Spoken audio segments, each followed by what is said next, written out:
One of the original SUVs, the Ford Explorer has been providing family transportation for nearly 25 years. Today's 2015 model, the largest and most luxurious yet, provides 3 rows of seating, 3 different engine choices, decent cargo space for the kids and their stuff, and a sleek and handsome profile. It's certainly a good fit for almost any family's garage. However, this isn't the 90s anymore, and competition is rising in this segment. So let's go ahead and check out if the Ford Explorer could still compete in the large crossover SUV segment. Now this one I have here is the Sport trim in a very nice tuxedo black metallic exterior. And essentially the Explorer Sport is going to give you 20-inch wheels, a sport-tuned suspension, front sport seats, a unique interior and exterior trim details, and then you can get a package which adds keyless ignition and entry, a power lift gate, and a bunch of other luxury amenities and goodies. However, the styling of the Explorer Sport, I love the styling of the Sport much more than the regular Explorer, as you can see right here. I think really the Explorer Sport really stands out in this segment. Now coming to the rims, you have 22-inch Motiv wheels, but these are actually aftermarket rims, of course. Now coming to this Sport model over here, these are what the stock rims look like on the Sport trim. But our tester has the aftermarket rims. Now here's the key fob design.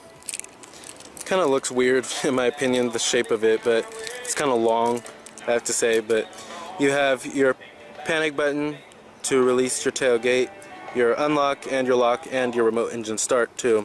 And the buttons have a pretty nice, decent feel to it. Now you do have smart key access on the driver and passenger door. And you do have a black leather interior. Power driver seat controls with your power recline and power lumbar too. Now access inside of the Explorer is actually pretty good, at least for the front passenger seats. Now you do have push button ignition, of course. Just put your foot on the brake, hit the button to start.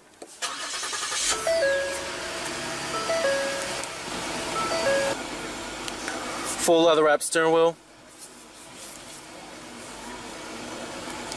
Now you do have a 6-speed automatic transmission.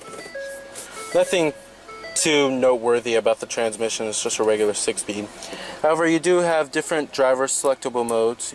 You have a snow, gravel, and grass mode, a sand mode, and a mud rut mode, and a normal mode. And you do have downhill descent control. But this all controls your different driver selectable modes. And then putting it into reverse displays your rear view camera, of course, and you do have rear parking sensors. That's what you're hearing, the beeping sound is because of the rear parking sensors. Now you do have manual shiftability via the paddle shifters as well. And let's go ahead and calm the lights and the hazards. Driver's window and passenger window are fully automatic. And let's go ahead and pop up the hood and check out the engine bay. Heated exterior mirrors with LED turn signals and blind spot monitoring. The Ford Explorer has definitely changed a whole lot since it came out in the early 90s.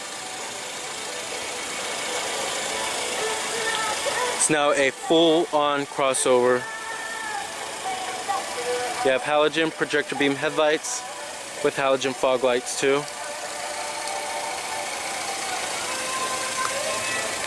And you have your big Explorer badging right up there. Now under the hood of the Explorer you will find a 3.5 liter twin turbo V6 engine EcoBoost. Now most engines that you will get on the Explorer are going to come with a regular 3.5 liter V6. Now optional is also a turbocharged 4-cylinder engine that is very fuel efficient. And if it's maximum fuel economy that you want out of the Explorer, you're definitely going to want to go with that turbocharged 4-cylinder. However, if it's the most power that you want out of the Explorer, this 3.5 liter twin turbo V6 will definitely satisfy you with its power. Now, pricing of the Explorer for the base model starts at $30,600, and then you have the XLT, which starts at $32,900, and then you have the Limited, which starts at $38,100, and then the Sport model starts at $42,670. Now, competitors of the Explorer are the Toyota Highlander, Dodge Durango, and maybe even the Jeep Grand Cherokee. However, the Grand Cherokee is in sort of a class of its own. And then you have the Honda Pilot, Chevrolet Traverse, and the Nissan Pathfinder. It's a very crowded segment, very large growing segment, I have to say. Especially in recent years, the segment has grown very considerably. Now, total vehicle price is $50,665, not a cheap car. And like I said, EPA estimates are rated at 16 in the city and 22 on the highway, with 18 combined.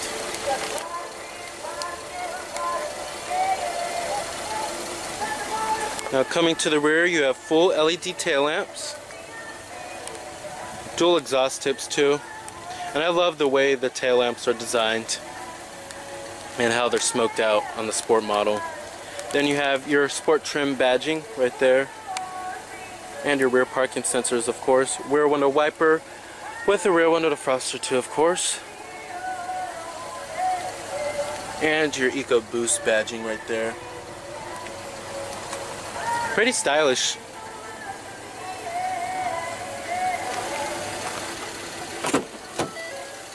And of course, all your full power accessories. Power folding exterior mirrors too. And your memory seat settings for 3 people. Nice soft touch armrest with nice stitching, and it's padded on the mid door panel as well as the upper door panel. And you do have chrome door handles too. And let's go ahead and rev up that EcoBoost motor and see how she sounds.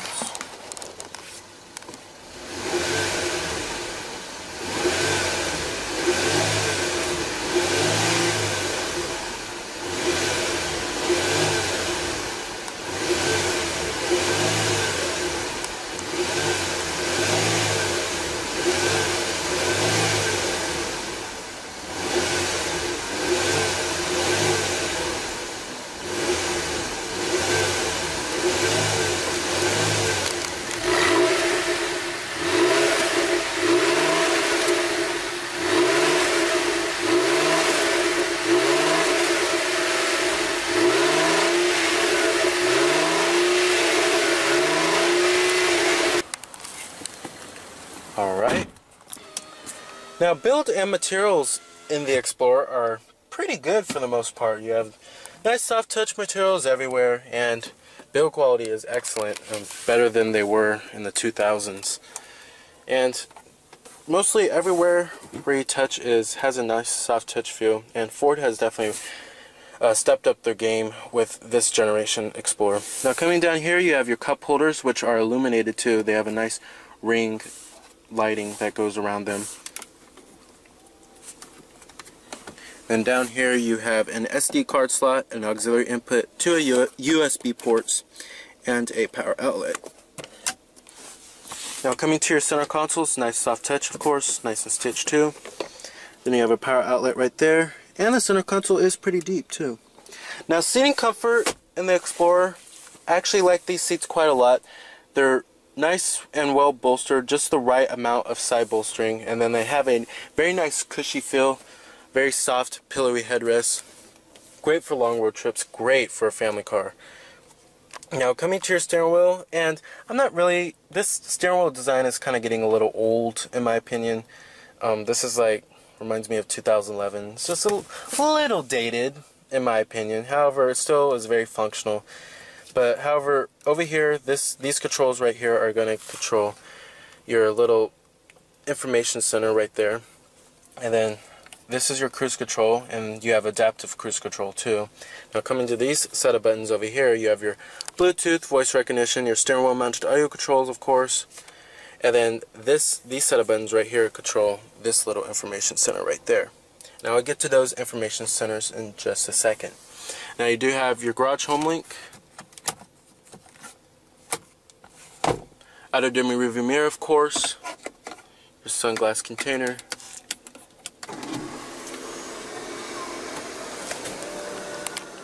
And you have an ultra view sunroof that extends all the way into the back.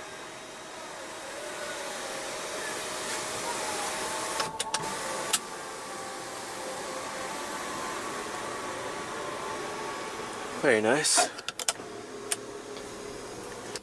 Now coming to the main center stack, these are all touch sensitive buttons right here. And the responsiveness is not that great. Sometimes it doesn't work when you need it to. Now it's improved over since when the Explorer came out in 2011. However, there's still a little bit of error. But you do have dual zone automatic climate control. I just wish Ford went with traditional knobs and buttons. I think they're trying to be more about stylish and cool over user-friendly and intuitiveness. But you do have dual zone automatic climate control, and here's your temperatures and your fan speeds, your recycling mode too. And these set of buttons right here control your My Ford Touch interface, and they're also touch sensitive as well. And this button right here controls if you want the your radio on or off, and then you have your tune and your seat track. Now, media sources on this car include all the basics: Bluetooth streaming audio, CD player, AM, FM, satellite radio, auxiliary input, of course, USB ports, all the basic stuff here. You also do have the SD card slot as well. And as far as the responsiveness of the My Ford Touch interface, it has definitely improved over from what it was in 2011. That was horrible. And I could see the improvement. It definitely got better, the responsiveness of the system. And to go to your nav, you have to actually insert a SD card slot. Now basically everything is separated into 4 main corners, and I'm glad that Ford didn't put the My Ford Touch system way up here in the dash like how they did in the Escape and the Focus. It kind of makes it hard to reach. I'm glad they put it down here. Now you do have your heated seats, your heated steering wheel. This is where you'll find all your comfort, luxury amenities. And your different zones for your climate control too. But you don't have to use these set of buttons for the climate control. You can actually use the buttons up here. It's kind of interesting why they would have two. Now, visibility out of the Explorer is not best in class. However, for the most part, it is okay. However, if it's best in class visibility you definitely want to go with the Honda Pilot that has the best in class visibility. Now, one thing that I do not like about the Explorer is that the way it drives, it kind of feels bigger than what it really is, I have to say. And it really feels bigger behind the wheel. And I think that's because of the way the hood goes. It's all raised up and stuff. And it just feels quite large. It's a quite large SUV. It almost feels like a full-size SUV. Now, as far as the ride goes, the ride is actually very nice in the Explorer. It's very compliant, very absorbent, sucks up road bumps very well, especially in the sport trim too, which you would expect it to have a firmer ride with its sport tuned suspension. However, that is not the case. It still makes for a very comfortable daily driver. Now, on this car you will also find, like I said, blind spot monitoring, a power tilt and telescopic steering wheel, power adjustable pedals as well. Now, coming over here to this little screen, this is going to show you all your vehicle information, your trip odometer, of course, your fuel economy data, your driver assistance, like your blind spot detection, your forward collision warning, your sensitivity on it too, your rear cross traffic alert, your adaptive cruise control, your rear parking aid, and your trailer sway. You also do have the My Key, personal vehicle settings like the lighting and the locks, the easy entry and exit, oil life, and the power lift gate. So many different settings on here that you can change. And then this displays what mode you're on in your intelligent four-wheel drive system. Then your speedometer too. Now, coming over here, this is going to basically show all the information of your My Ford Touch Now coming over here, this is basically going to show you all your information of your MyFord touch system. Like what radio station you're on, and an integrated compass on your navigation, and Bluetooth phone too. But overall, as far as the gauges go, I really do like the gauges. Nice baby blue on the needle, and then I love the white illumination that goes around it. Alright, and let's go ahead and shut down the Explorer. Let's go ahead and check out the rest of the car. The most important part, the trunk capacity, as well as the rear seat legroom. Let's go ahead and pop the tailgate. Now coming to the cargo capacity, this is where the Explorer lags behind the competition. The cargo capacity is below average for the class. However, you do have power folding third row seats, just by the touch of a button, one touch automatic.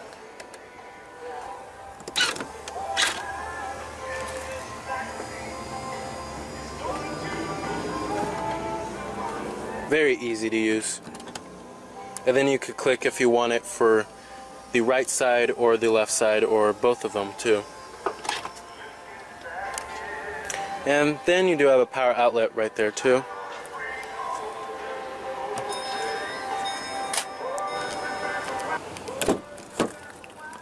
Now built-in materials do follow through in the rear for the most part.